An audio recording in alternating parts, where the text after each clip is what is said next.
Let's read the Genesis chapter 28. And it says, So Isaac called for Jacob, bless him, and said, You must not marry any of these Canaanite women. Instead, go at once to Padaram,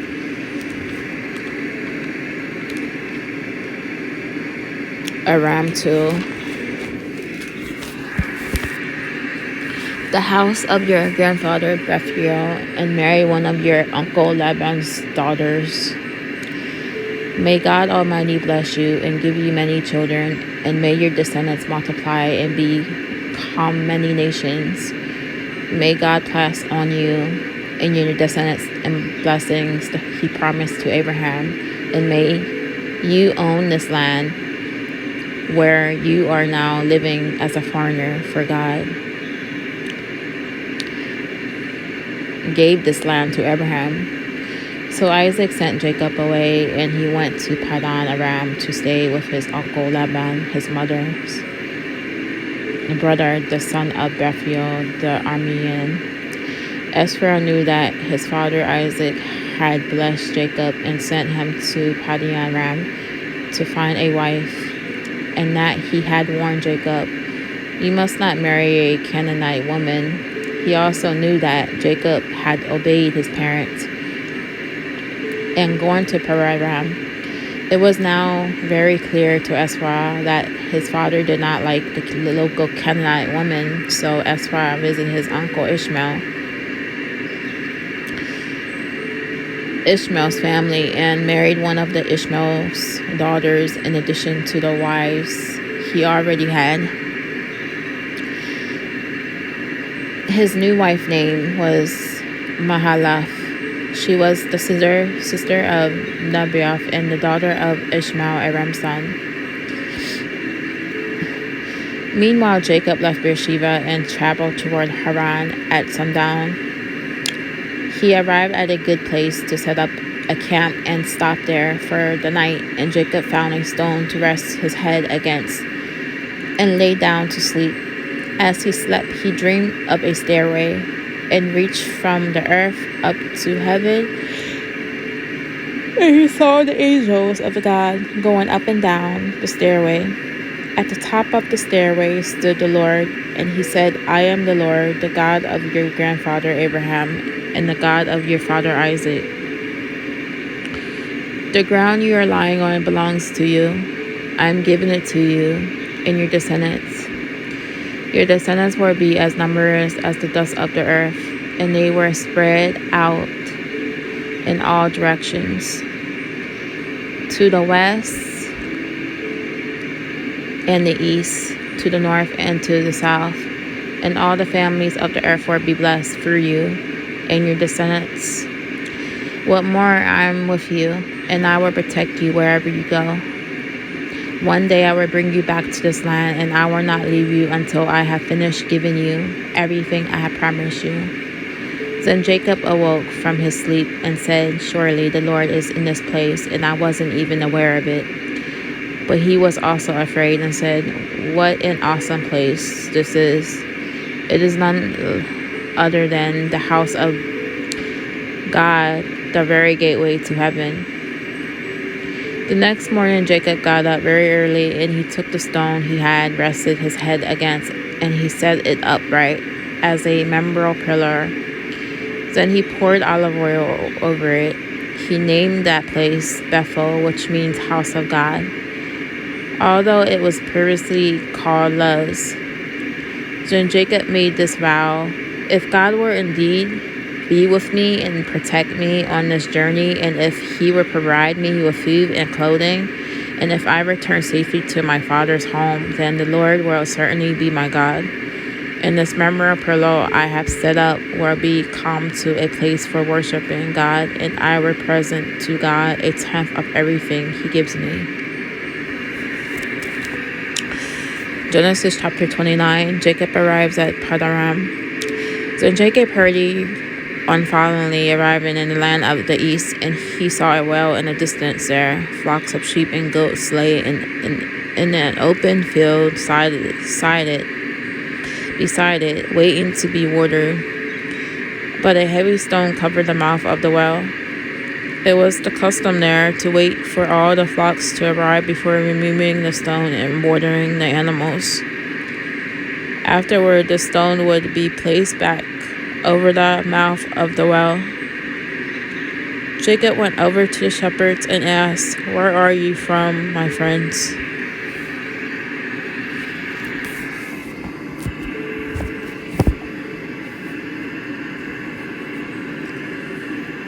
"We are from Haran," they answered. "Do you know a man there named Laban, the grandson of Nahor?" he asked. "Yes, we do," they replied. "Is he doing well?" Jacob asked. "Yes, he's well," they answered.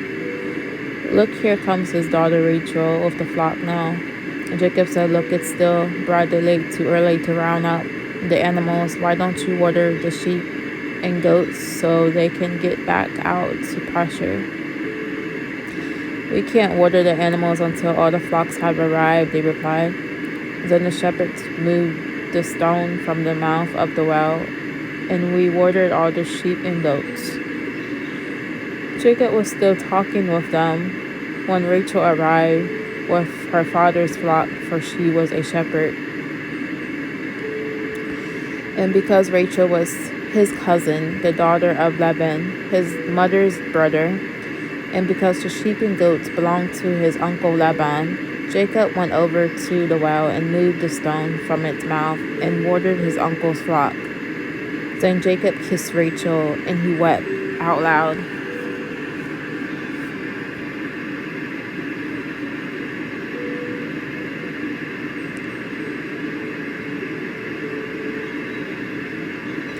He explained to Rachel that he was her cousin on her father's side, the son of her aunt Rebekah. So Rachel quickly ran and told her father Laban. As soon as Laban heard that his nephew Jacob had arrived, he ran out to meet him. He embraced and kissed him and brought him home. When Jacob had told him his story, Laban exclaimed, "You really are my own flesh and blood." Jacob marries Leah and Rachel. So after Jacob had stayed with Laban for about a month, Laban said to him, "You shouldn't work for me without pay just because we are relatives. Tell me how much your wages should be." Now Laban had 2 daughters. The older daughter was named Leah, and the younger one was Rachel. There was no sparkle in Leah's eyes, but Rachel had a beautiful figure and a lovely face. Since Jacob was in love with Rachel, he told her father, "I'll work for you for Rachel 7 years if you give me Rachel, your youngest daughter, as my wife." "Agreed," Laban replied. "I'd rather give her to you than to anyone else. Stay and work with me." So Jacob worked 7 years to pay for Rachel, but his love for her was so strong that it seemed to him but a few days. Finally, the time came for him to marry her. "I have fulfilled my agreement," Jacob said to Laban. "Now give me my wife so I can sleep with her." So Laban invited everyone in the neighborhood and prepared a wedding feast. But that night, when it was dark, Laban took Leah to Jacob, and he slept with her. Laban had given Leah a servant Zilpah to her to be her maid. But when Jacob woke up in the morning, it was Leah. "What have you done to me?" Jacob raged at Laban. "I worked 7 years for Rachel. Why have you tricked me? It's not our custom here to marry off a younger daughter ahead of the firstborn," Laban replied. "But wait until the bridal week is over, then where I give you Rachel to. Provided you promise to work another 7 years for me." So Jacob agreed to work 7 more years. A week after Jacob had married Leah, Laban gave him Rachel too. Laban gave Rachel a servant, Bilhah, to be her maid. So Jacob slept with Rachel too, and he loved her much more than Leah. He then stayed and worked for Laban the additional 7 years.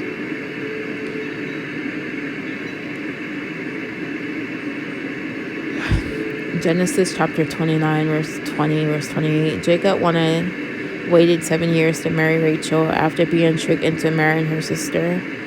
He agreed to work 7 more years after their father, Laban, allowed him to marry Rachel. People often wonder if their goals are worth the wait. In our instant gratification society, waiting for anything is seldom encouraged, and we can become very impatient with the most important goals and desires are worth waiting for. Patience is hardest when we need it the most, but it is the key to achieving our goals.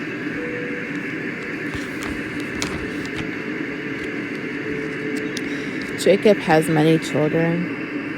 When the Lord saw that Leah was unloved, he enabled her to have children, but Rachel could not conceive. So Leah became pregnant and gave birth to a son. She named him Reuben.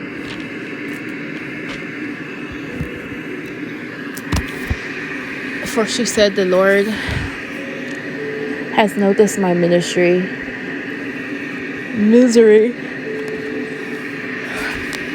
and now my husband will love me." She soon became pregnant again and gave birth to another son, and she named him Simon. For she said, "The Lord heard that I was unloved and has given me another son." Then she became pregnant a third time and gave birth to another son, and he was named Levi. For she said, "Surely this time my husband will feel affection for me, since I have given him 3 sons." Once again Leah became pregnant and gave birth to another son, and she named him Judah. For she said, "Now I will praise the Lord," and then she stopped having children.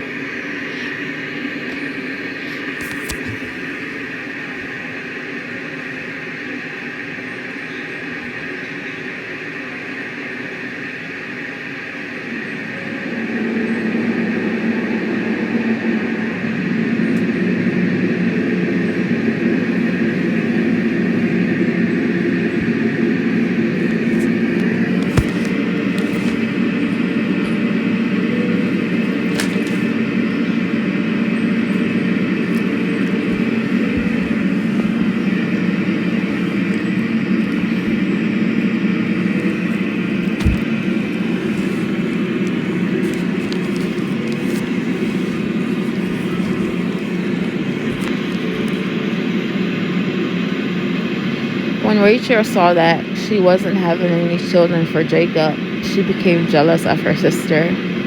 In Genesis 30,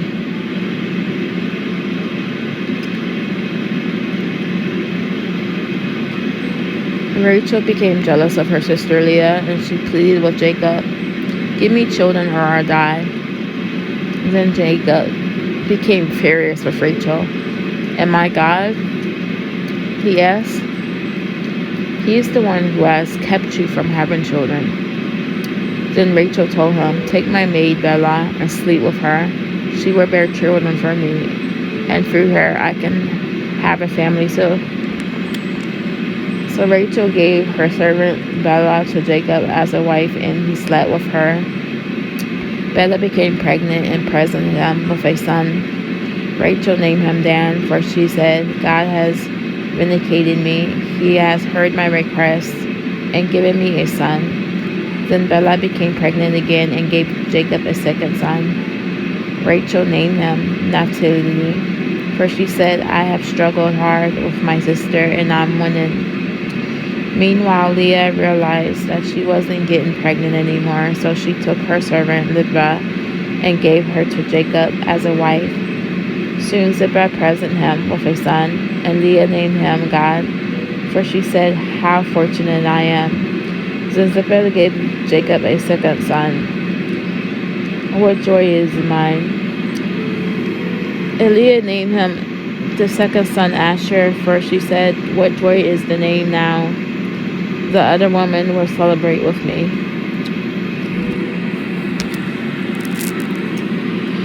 One day during the wheat harvest, Reuben found some mandrakes growing in the field and brought them to his mother Leah. Rachel begged Leah, "Please give me some of your son's mandrakes." But Leah angrily replied, "Wasn't it enough that you stole my husband? Now you will steal my son's mandrakes too?" Rachel answered, "I will let Jacob sleep with you tonight if you give me some of the mandrakes."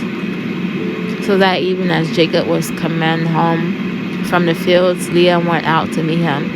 "You must come and sleep with me tonight," she said. "I have paid for you with some mandrakes that my son found." So that night he slept with Leah, and God answered Leah's prayer. She became pregnant again and gave birth to a fifth son for Jacob. She named him Ishar, for she said, "God has rewarded me for giving my servant to my husband as a wife." Then Leah became pregnant again and gave birth to a sixth son for Jacob, and she named him Zebulun, for she said, "God has given me a good reward.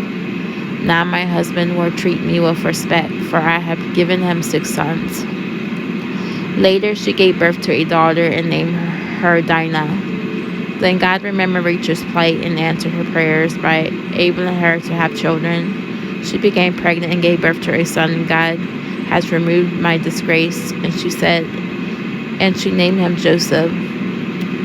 For she said, "May the Lord add yet another son to my family." Jacob's wealth increases. Soon after Rachel had given birth to Joseph, Jacob said to Laban, "Please release me so I can go home to my own country. Let me take my wives and children, for I have earned them by serving you, and let me be on my way. You certainly know how hard I have worked for you. I have become wealthy, for the Lord has blessed me because of you. Tell me how much I owe you. Whatever it is, I'll pay you." Jacob replied, "You know how hard I worked for you.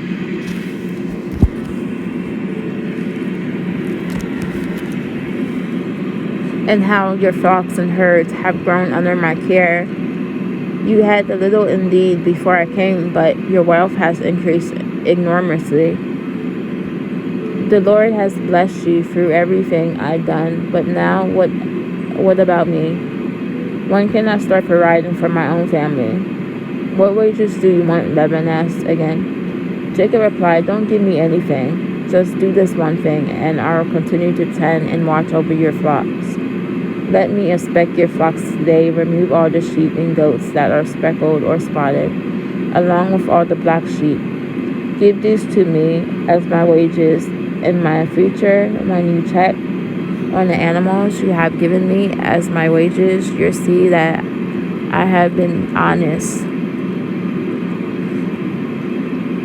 If you find in my flock any goats without speckles or spots, or any sheep that are not black, you will know that I have stolen them from you."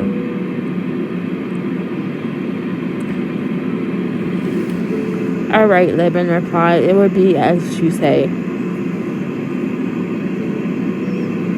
But that very day Laban went out and removed the male goats that were streaked and spotted, all the female goats that are respected and spotted or had white patches, and all the black sheep. He placed them in the care of his own sons, who took them a 3 days' journey from where Jacob was. Meanwhile, Jacob stayed and cared for the rest of Laban's flock. Then Jacob took some fresh branches from poplar, almond, and plane trees and peeled off strips of bark, marking white streaks on them. Then he placed these peeled branches in the water through where the flocks came to drink, for that was where they mated. And when they mated in front of the white streaked branches, they gave birth to young that were streaked, speckled, and spotted. Jacob separated those lambs from Laban's flock, and at mating time he turned the flock to face Laban's animals. that were streaking on black. This is how he built his own flock instead of increasing Laban's. Whenever the stronger females were ready to mate, Jacob would place the peeled branches in the watering troughs.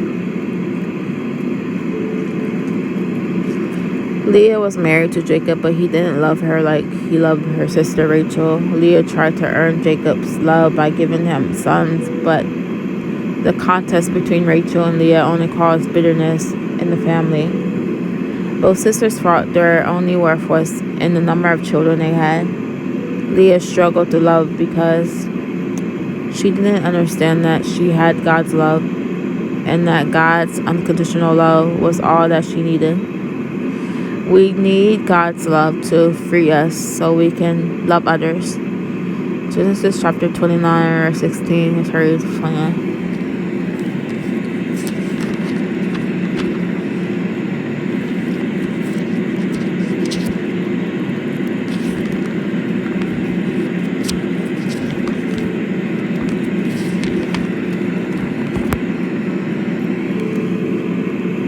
In the front of them, then they would mate in front of the branches, but he didn't do this with the weaker ones. So the weaker lambs belonged to Laban and the stronger ones were Jacob's.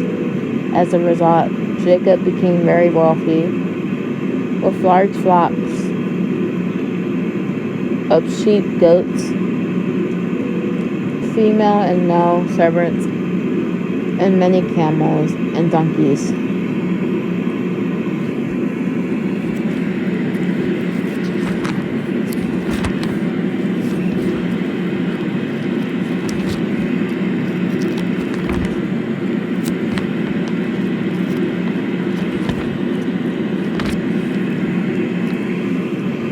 Genesis 31.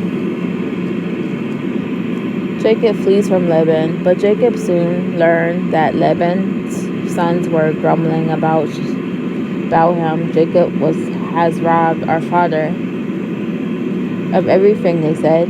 He has gained all his wealth at our father's expense.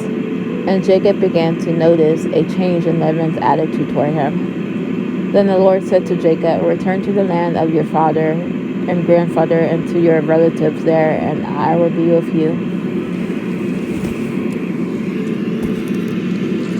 So Jacob called Rachel and Leah out to the field where he was watching his flock. He said to them, "I have noticed that your father's attitude toward me has changed, but the God of my father has been with me. You know how hard I worked for your father, but he has cheated me, changing my wages on me. Changing my wages 10 times, but God has not allowed him to do me any harm. For if he said, 'The speckled animals will be your wages,' the whole flock began to produce speckled young. And when he changed his mind and said, 'The strip animals will be your wages,' then the whole flock produces strip young. In this way, God has taken your father's animals and given them to me."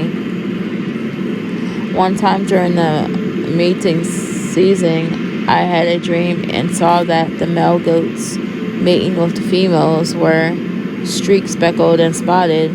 And then in my dream, the angel of God said to me, "Jacob," and I replied, "Yes, here I am." The angel said, "Look up, and you will see that only the streaked, speckled, and spotted males are mating with the females of your flock. For I have seen how Laban has treated you. I am the God who appeared to you at Bethel, the place where you anointed the pillar of the stone and made your vow to me."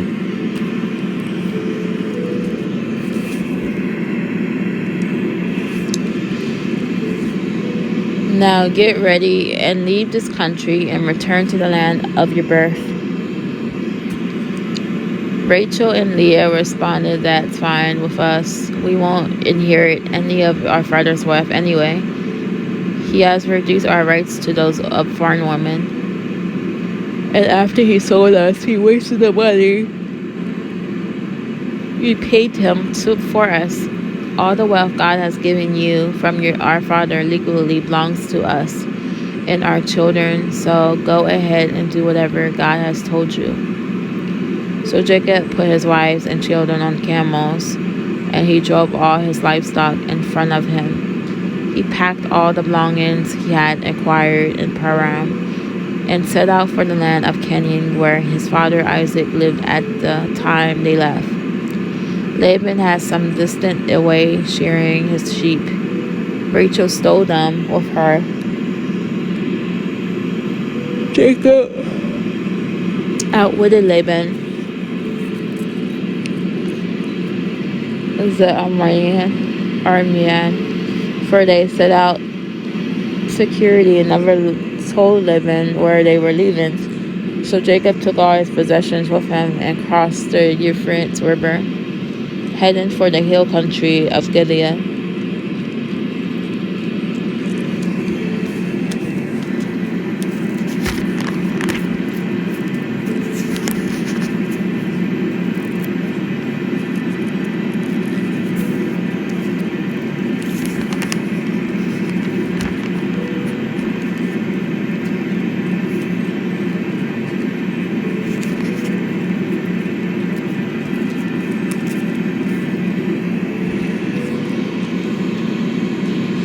Laban pursues Jacob. 3 days later, Laban was told that Jacob fled. So he gathered a group of his relatives and set out in a hot pursuit. He caught up with Jacob 7 days later in the hill country of Gilead. But the previous night God had appeared to Laban, the Aramean, in a dream and told him, "I'm warning you, leave Jacob alone."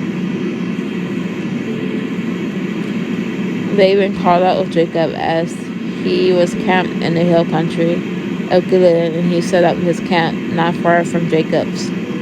"What do you mean by deceiving me like this?" Laban demanded. "How dare you drag my daughters away like prisoners of war? Why did you slip away secretly, and why did you deceive me? And why didn't you say you wanted to feast? Why didn't you say you wanted to leave? I would have given you a fair word of peace, with singing and music, accompanied by tambourines and harps. Why didn't you let me kiss my daughters and grandchildren and tell them goodbye? You have acted very foolishly. I could destroy you."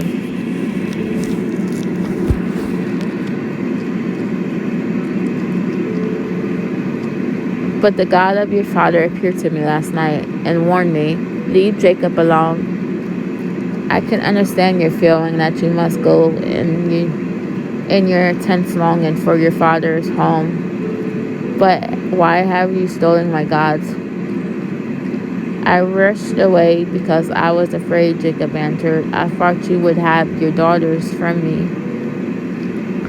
Take your daughters from me."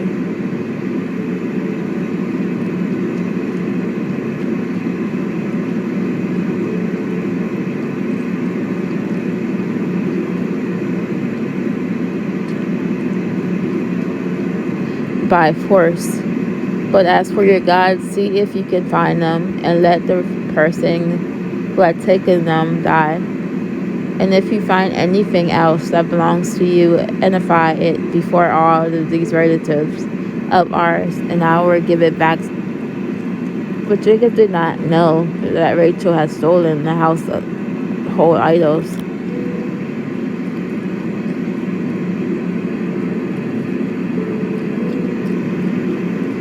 Laban went first into Jacob's tent to search there, then into Leah's, and then tents of the 2 servant wives, but he found nothing. Finally, he went into Rachel's tent, but Rachel had taken the household idols and hidden them in her camel saddle, and now she was sitting on them.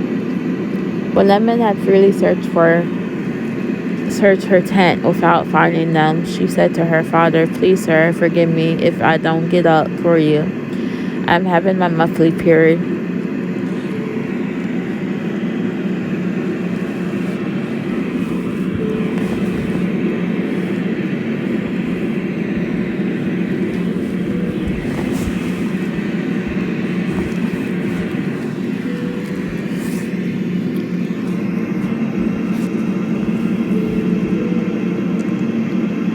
So Laban continued his search, but he could not find the household idols. Then Laban became very angry. He challenged Laban. And he challenged Laban. What's my crime? He demanded. What have I done wrong to make you chase after me as though I were a criminal? You have rummaged through everything I own. Now just show me what you found that belongs to you.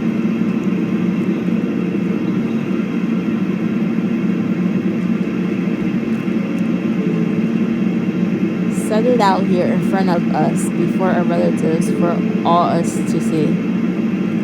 Let the judge between us.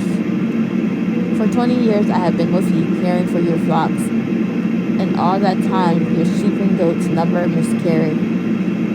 In all those years, I never used a single ram of yours for food. If any were attacked and killed by wild animals, I never showed you the carcass, and I asked you to reduce the count of your flock. No, I took the loss myself, and you made me pay for every stolen animal, whether it was taken in broad daylight or in the dark at night.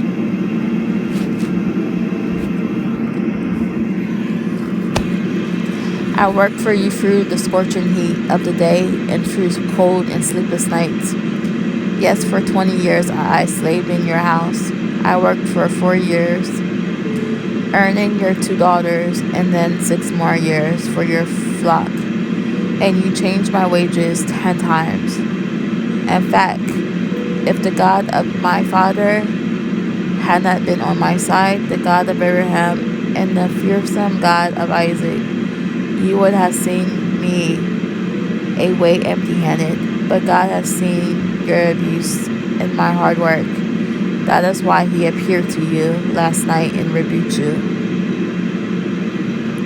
Jacob had the habit of doing more than what was expected of him. When his flocks were attacked, he took the losses rather than splitting them with Laban. He worked hard even after several pay cuts. His diligence eventually paid off.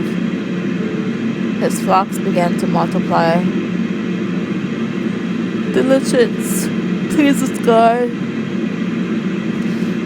earns recognition and advancement, enhances your reputation and builds others' confidence in you, and gives you more experience and knowledge and develops your spiritual maturity. Do you have the habit of working diligently? Is it okay if I want to spend time just relaxing? There is nothing wrong with taking a time off and relaxing. God took a break himself after creating the world. See Genesis chapter 2, verse 2. But if there's a job to be done, it's best to finish that first. God honors our hard work, even if no one else does. Jacob worked for years with the little reward. See Genesis chapter 31, 38, and 42. But he knew God and was pleased, and that's what mattered.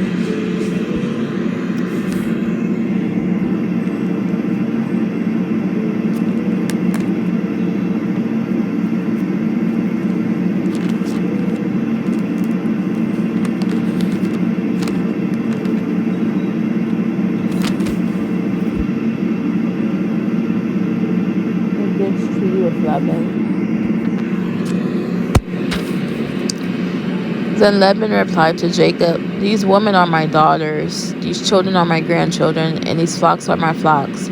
In fact, everything you see is mine. But what can I do now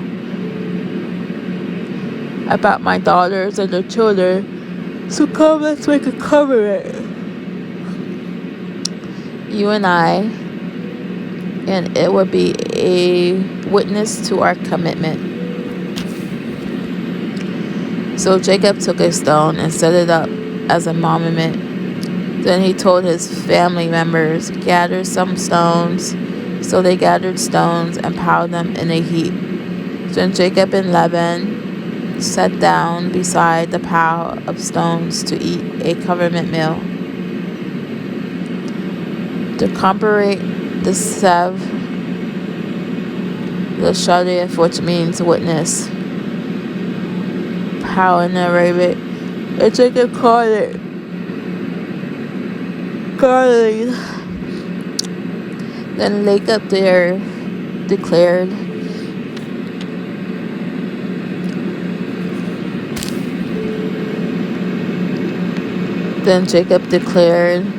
this pile of stones will stand as a witness to remind us of the covenant we have made today. This explains it why called Gilead, witness pile, but it was also called Mifia, which means watchtower. For Laban said, may the Lord keep watch between us to make sure that we keep this covenant,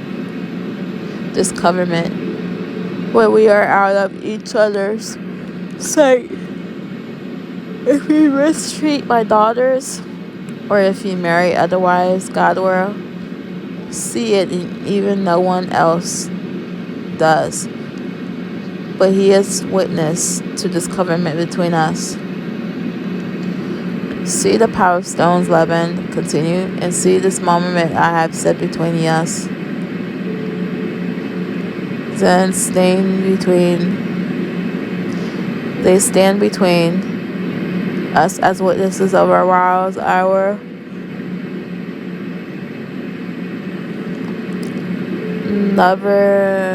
will never pass this pile of stones to harm you, and you must never pass these stones or this monument to harm me. I call on the God of our ancestor, the God of your grandfather Abraham, and the God of my grandfather Nahar, to serve as a judge between me.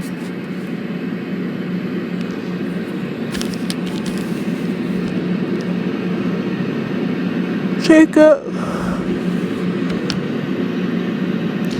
took an oath before the fearsome of his father Isaac to respect the boundary line, and then Jacob offered a sacrifice to God there on the mountain and invited everyone to a covenant feast. After they eaten, they had spent the night on the mountains. Laban got up early the next morning, and he kissed his grandchildren and his daughters and blessed them.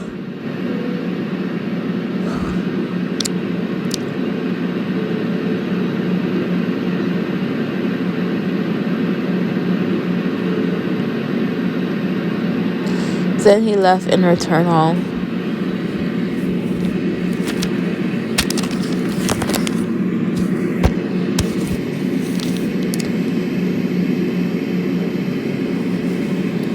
Genesis chapter 32, verse 6, verse 12. How would you feel if you knew that you were about to meet the person you had cheated out of his most precious possession?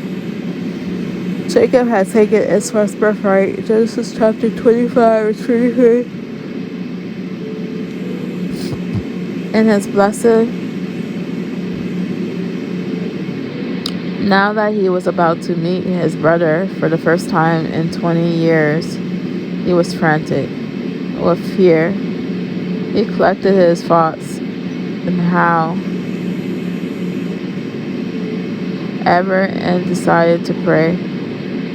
When we face a difficult conflict, we can run about frantically, or we could just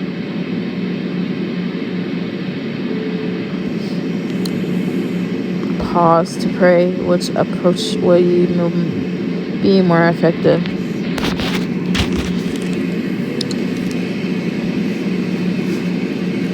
Genesis 32. As Jacob started on his way again, angels of God came to meet him. When Jacob saw them, he exclaimed, "This is God's camp." So he named that place Marries. Jacob sends gift to Esau. Then Jacob sent messengers ahead to his brother Esau, who was living in the region of Seir in the land of Edom. He told them, "Give this thanks to my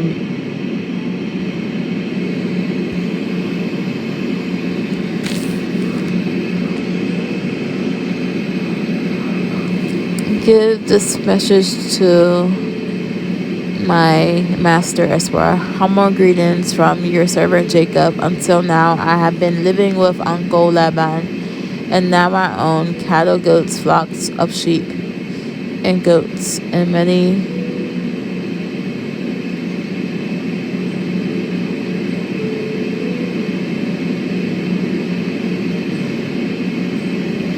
I guess alright with her. Alright, I said this was before. My Lord, on my coming, hoping that you will be friendly to me. After delivering the message, the messengers returned to Jacob and reported, "We met your brother Esau, and he already on his way to meet you with an army of 400 men." Jacob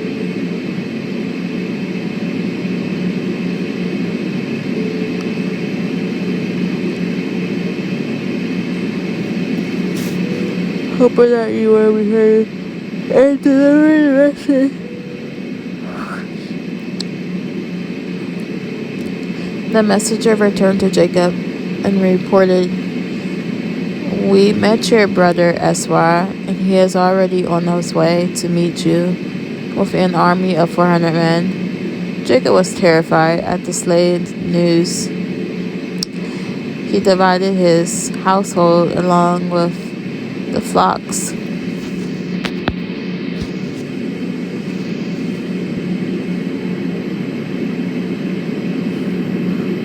He divided along with the flock. It hurt.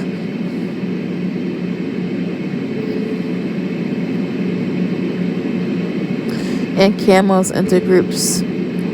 He fought it. If Exar meets me one group and attack it because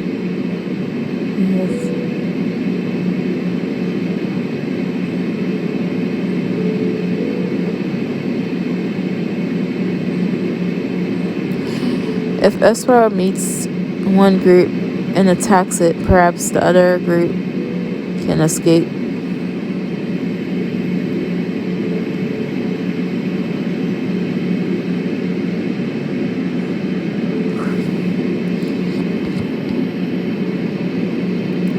Then Jacob prayed, "O God of my grandfather Abraham and God of my father Isaac, O Lord, you told me, return to your own land and do your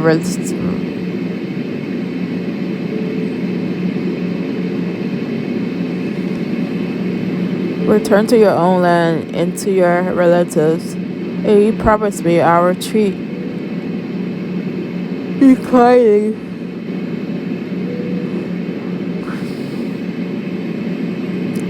I am not worthy of all the unfailing love and faithfulness you have shown to me, your servant, when I left home and crossed the Jordan River. I own nothing except a walking stick.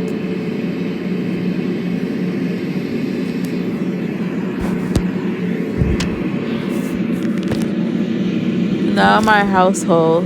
I'm going to read this and go to bed.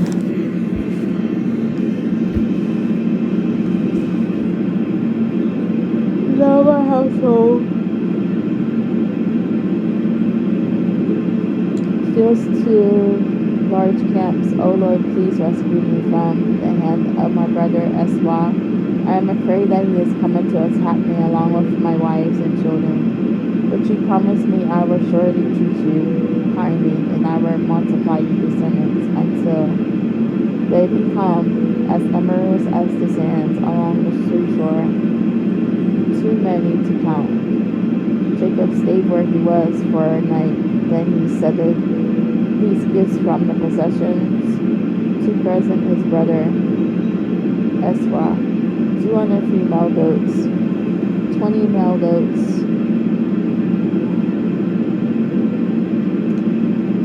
eels, 20 rams, and 30 female camels with their young, 40 cows, 10 bulls, 20 female donkeys, and 10 male donkeys. He divided these animals into herds and assigned each to a different servants. Then he told his servants to go ahead with the animals, but he kept some distance between the herds.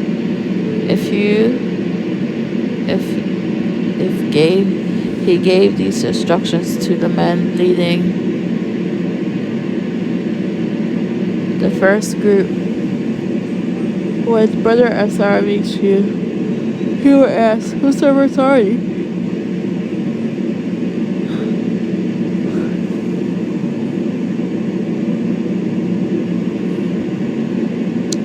"Where are you going? Who owns these animals?" You must reply, "They belong to the servant Jacob, but they are a gift from his master Esra. Look, he is coming right now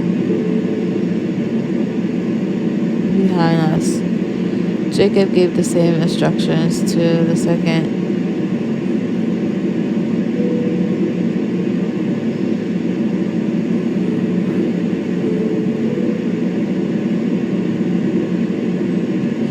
Jacob gave the same instructions to the second and third herdsmen and to all who follow him. The herds, you must say the same thing to Esra when you meet him, and sure to say, "Lord."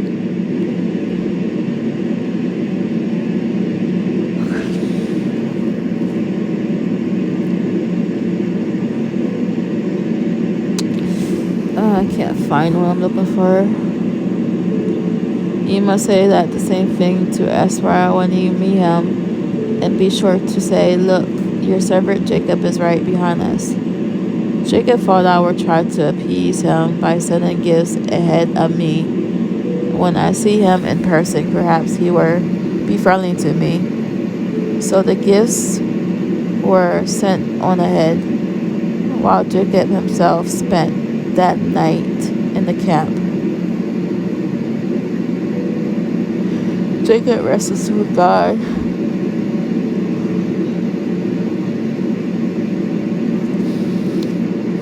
During the night, Jacob got up and took his 2 wives, his 2 servant wives, and his 11 sons, and crossed the Jabbok River with them. After taking them to the other side,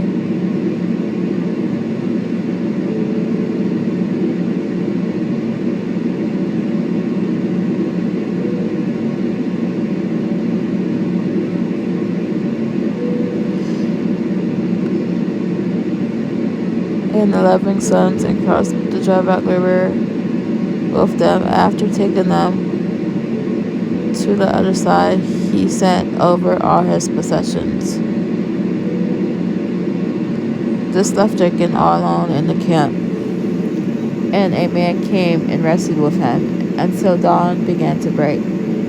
When the man saw that he would not win the match, he touched Jacob's hip and wrenched it.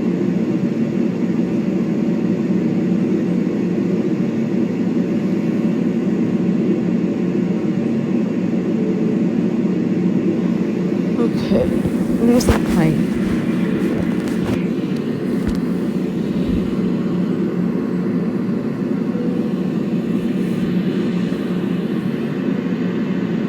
He wrestled with her until dawn, and the man saw that he would not win the match. He touched Jacob's hip and wrenched it out of its socket. Then the man said, "Let me go, for the dawn is breaking." But Jacob said, "I will not let you go unless you bless me." "What is your name?" the man asked. He replied, "Jacob."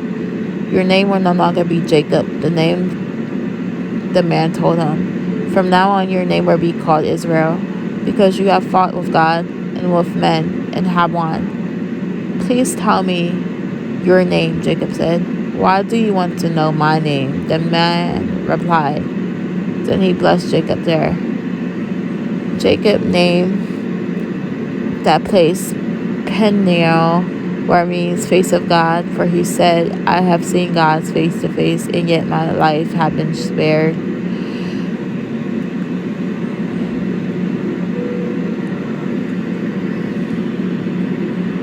The sun was rising as Jacob left Peniel, and he was limping because of the injury to his hip. Even today, the people of Israel don't eat the tendon of their hip socket because of what happened that night when the man strained the tendon of Jacob's hip. I'm gonna stop at Genesis 43.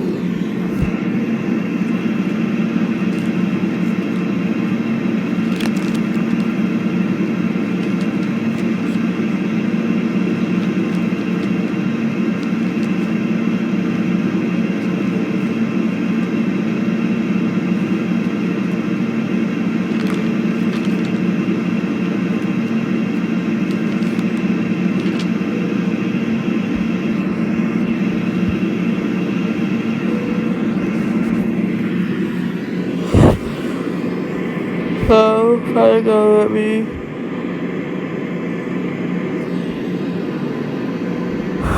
Father God, give me wisdom, and I pray that I lose weight so I can be healthier.